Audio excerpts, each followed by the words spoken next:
Stalkers have a new tool for tracking and monitoring their victims. They're using mobile apps and digital surveillance software, better known as spyware. It can remotely access text messages, emails, and calls. Stalkers can also track their target's location and even turn on a device's camera and microphone.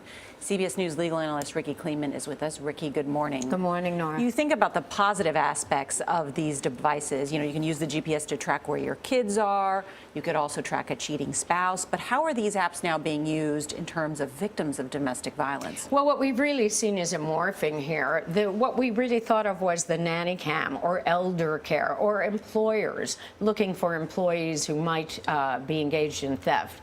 And now this whole morphing has come down to two different aspects. One is what we think of as the GPS function. That is, where is your so-called cheating spouse going to be? Are they where they say they're going to be? But much more significant now is the real danger for victims of domestic violence, because it's not only finding out where they are, it's actually hacking into, through this spyware, to read emails, texts, hear voicemails, actually get into a phone call and eavesdrop. And one of the creepiest parts of it, from where I sit, is the ability to turn on this microphone and within 15 feet hear what is actually happening. It's treacherous. It is. How do the abusers install this software without any detection? What happens here, Jeff, is this. First of all, we should say it is illegal to manufacture, it is illegal to advertise, it is illegal to sell this type of spyware in the United States of America.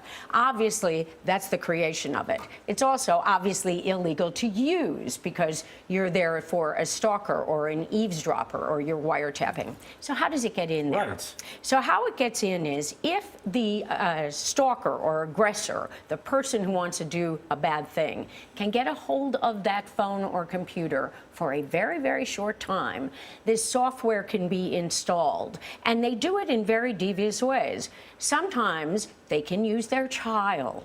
Sometimes they can go as far as using a repairman. The guy comes from the cable company or the electronics, the Con Ed guy, and therefore it gets installed.